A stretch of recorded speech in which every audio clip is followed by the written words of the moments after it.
I'm John from JD Woodworking. We got Woodland Mills here today. We're going to be doing some milling, making some planters, doing some resin pours. Let's get to it.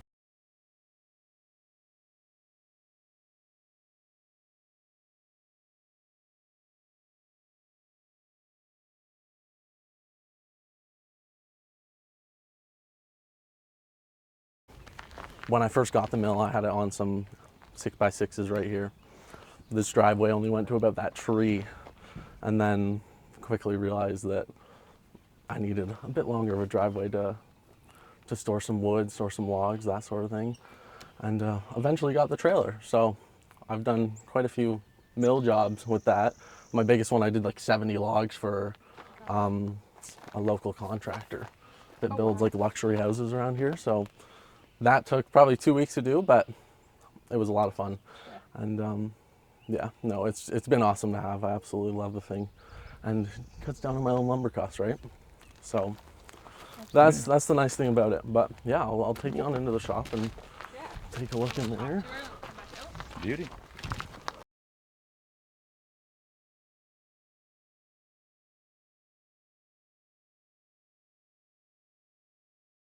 So this is the shop. Got lots going on in here, but I got this in, I want to say it was September of 2022. It's not big enough anymore. I wish it was bigger. Eventually, later down the line, I want to get some property, build a shop on it. And Double, triple it. oh, at least. I mean, you get a space and you fill it up, right? Like, that's what happens. I've got a few different projects on the go. These are some cornhole boards that I'm working on. Discovered those were popular last year. And then I've also got the bird houses. The bird houses and bird feeders. Those I've sold like probably close to 70 of them this spring. And they've been really popular. So I don't have enough time to make them half the time. So that's a problem. But, and then over here, I was thinking I could assemble a planter for you guys if you'd like. That's Yeah? awesome, yeah. But yeah, this is all same with the bird feeders and the planters. That's all wood that I've cut on the mill. So yeah, no, I just cut all this stuff up this morning, and it's some nice stuff. This is from all those cedar logs that are out there, and I got them all for free. So pretty good return on investment for me. You know, last year was when I started doing the planters. I just started posting them on Marketplace and realized that they were really popular. And there's definitely a market for them.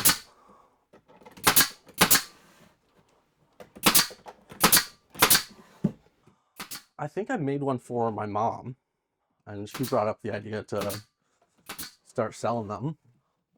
And I just made a couple of them, posted them on Marketplace, sold them within like the hour probably.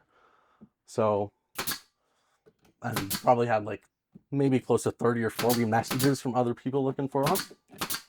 And that's kind of just what started it. But I've had a few different variations, but these ones are the most popular here. While I'm doing this, I'll give you a little like rundown of how I kind of started my business. So I started when I was 14, actually 13, in public school. With that, actually, that lathe right back there. My parents got me that for my 14th birthday, I believe. And I started making pens. Started turning pens. And I think that Christmas I made 6 or 7 of them for my family. And then I saw somewhere on the NAPNE website that there was an upcoming market, but it was already full. So I went on the waiting list for it. And I was actually in Florida at the time, and I found out that I got accepted into it. And at 14 years old, I did that market. I think I made like $370, which, as you can imagine, is quite a bit at 14 years old. So it kind of just all stemmed from that. Started making more cutting boards, larger charcuterie boards, some side tables, that sort of thing.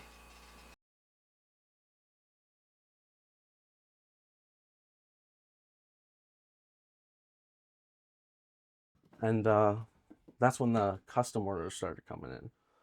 Just meeting so many people, right? And I think when I was 15, I got my first dining table order, which, funny enough, my mom actually saw the lady last week, and she still got it. So it's been going strong for almost 5 years, which is awesome to hear. But I don't do nearly as many markets anymore just because they're almost self-sustaining, where I've met so many people over the years that there's just orders constantly coming in.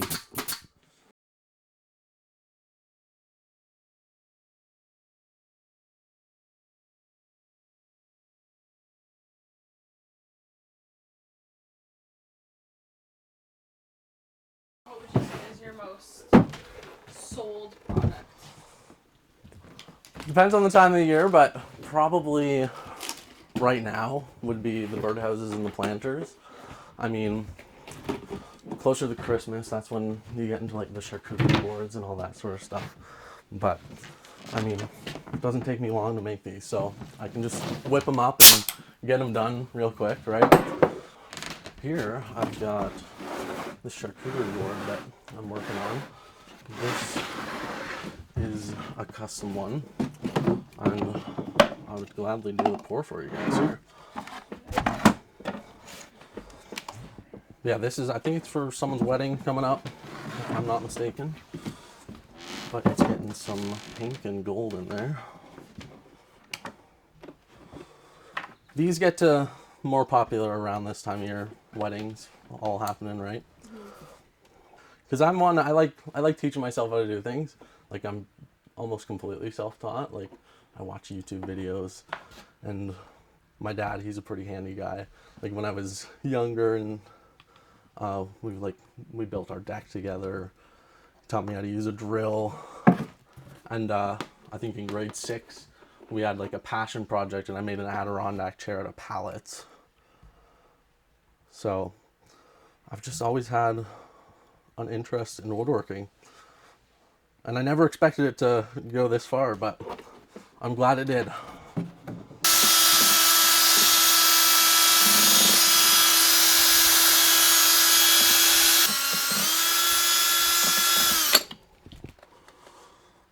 Now, a lot of people, they mix the resin for a really long time, but over the years I've learned you can actually see the two parts quite clearly in the container, and you just go until you don't see any lines in it. There's some streaks of the separation there, so.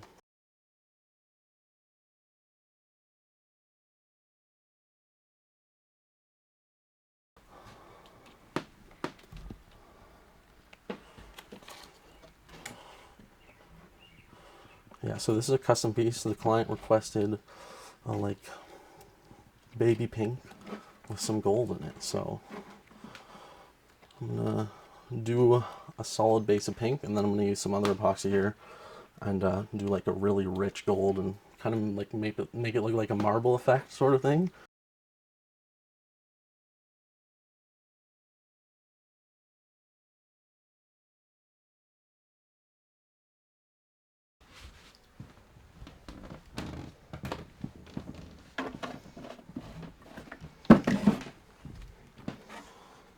Now I'll be able to show you this time where you can see the streaking here. You can see the separate parts of the epoxy.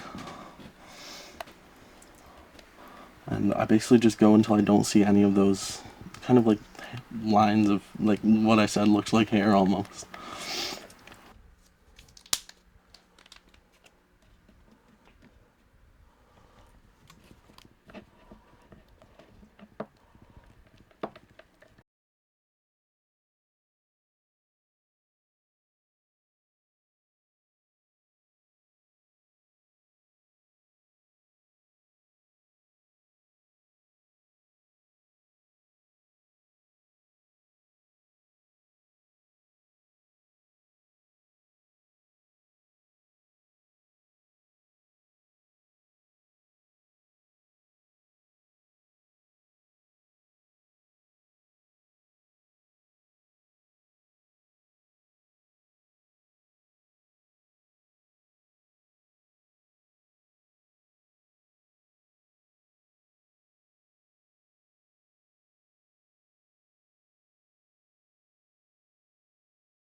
and then it's just a waiting game. See how it turns out tomorrow. And then we use the torch. Just get all those surface bubbles out of there. And I'll usually do that again, probably in a few hours as the epoxy starts to set a little bit. And then once this is cured, these are some no-seal forms, and just hit it with a mallet on all four sides, flip it over, hit it a couple times, and it just pops right out. Put it through the planer, and then lots of sanding. That's probably one of my favorite parts. Really? Seeing the piece come to life, and especially getting finish on it, and kind of seeing the colors of it, I love a lot. Do you have any finished pieces in the shop right now? I don't, unfortunately, but I got a couple pieces that I'm currently working on here. That one's kind of with the color on the bottom, and then the clear on top. But these are just some cutting boards. So these ones, they're not done being sanded. I still got to do a couple more grits on them, and then I use pure mineral oil on all my cutting boards. And then with the charcuterie boards, I'll use like something like Osmo, where it's a wax-based finish, so it provides more of a actual protective layer over top of the epoxy itself, where the oil just completely saturates the wood, so that no water ever absorbs into it. Right? What is one of the your favorite projects that you've ever done? So I actually recently did this one. I'll have to get some photos of it. I did it just before Christmas, and it was actually a converting table. It was a dining table that folded into a coffee table.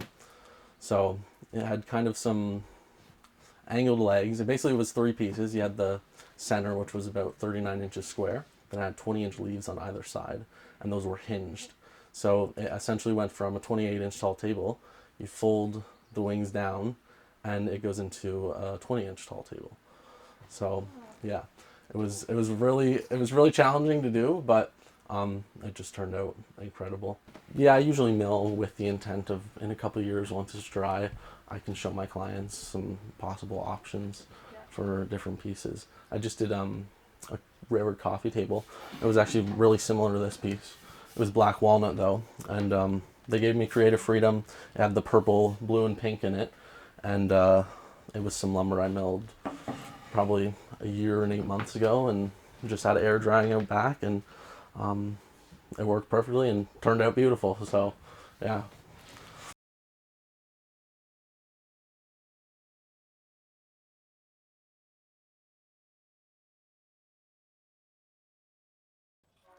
Yeah, so as I was saying earlier, this driveway used to only go out to that tree. So as I got more logs, bigger logs, I needed to get it a little bit longer here, and make it so I can move some logs. One of my bigger challenges is moving logs around here, because like most people have like tractors and heavy equipment to move them around, but all I've got is my ATV and my log hauler there, and that's what I use to move everything around and not break my back while doing it. So yeah, I have a cedar log there ready to go on the mill, and I can throw that on here for you guys.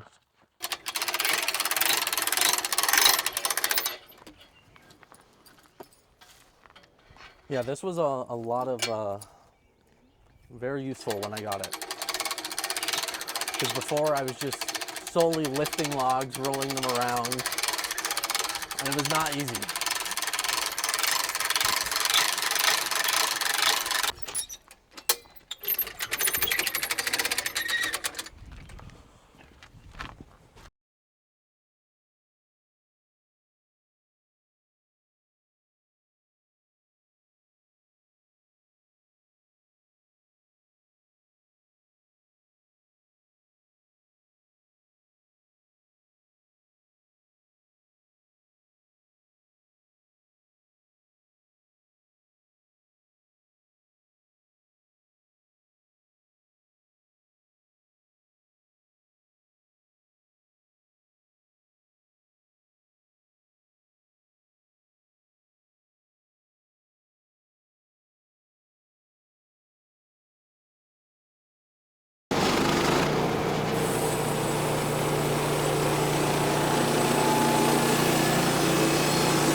Good job. Thank you. Yeah, now Power then. I'll leave that stuff to dry probably for only like a couple weeks before I get it cut up into some lumber for planters. I'll show you around back here. Yeah, this roof I think I built a year and a half ago because I didn't have anywhere to store all the lumber, and getting rained on all the time does not help keep it dry whatsoever. So, I mean, it's hard to say how long some of this has been drying, but this stuff's probably all dead dry. This is all poplar. There's a couple stacks of walnut there. That's the stuff that I used for that coffee table I mentioned earlier. So that stuff's all dry, and having the roof definitely has cut down on dry time quite a bit. I mean, I think we built this whole thing for like under $800 with the steel roofing and the rafters, and I cut a couple of these beams here. So, but it does the trick, keeps the wood dry. Yeah.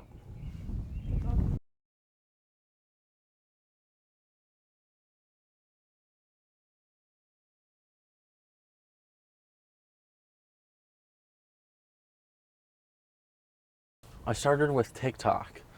That's where I was posting a lot of debarking videos, and I think it probably took me 6 months before I got a viral one. I had like a couple million views, which was mind-boggling at the time, and I couldn't believe it.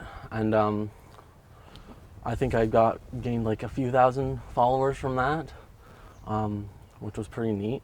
And I started doing some live streams as well. I got a few orders off of those, and that's when I realized, wow, I can do something with the social media here. So I started an Instagram page. For the most part, I was posting photos on that, and especially at like markets and stuff, and like kind of like a catalog almost for people to look at what I make, and if they have a custom order that they want to do, kind of give them an idea of what I can do, right? And with Instagram, it was slow at first, but I had quite a few like resin pour videos go viral on Instagram. I mean, it was pretty exponential, my growth in the last couple of years. The first 2 or 3 years, I probably was around 20,000 followers from all that. And then I think even when I got this mill, I was quite a bit smaller. I think I only had like around 40,000 followers on Instagram when I got the sawmill.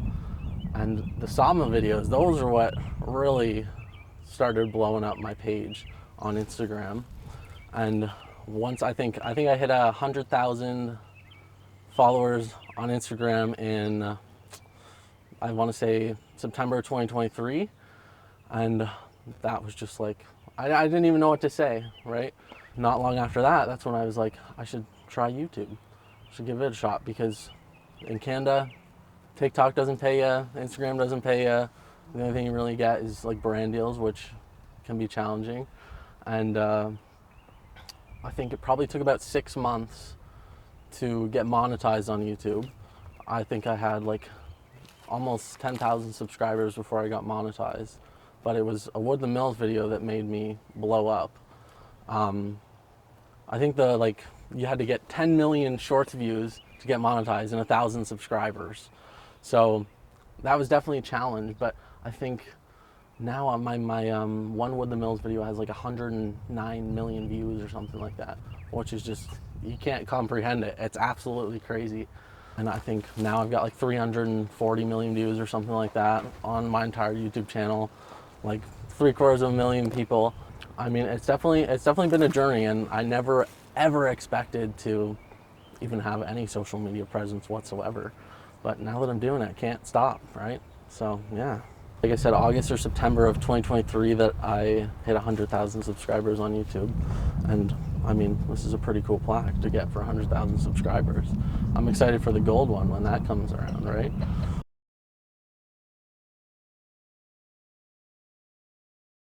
I think I started following you guys when I was 16. I was watching a lot of Dusty Lumber Co. Again, it was around COVID. Lumber prices were up. And it was honestly kind of like an impulse decision. I love trying new things and challenging my mind, and I wanted just another way to kind of have a source of income, but have fun at the same time. And I think a sawmill would be the perfect thing to do that with. And I mean, I remember when I first had the sawmill and I barely knew how to use it. I've learned so much over the last couple of years on even grading of lumber and all of that. But yeah, no, it's definitely been a game changer for me, being able to produce my own lumber and being able to sell lumber, and it's a lot of fun. It's some satisfying stuff.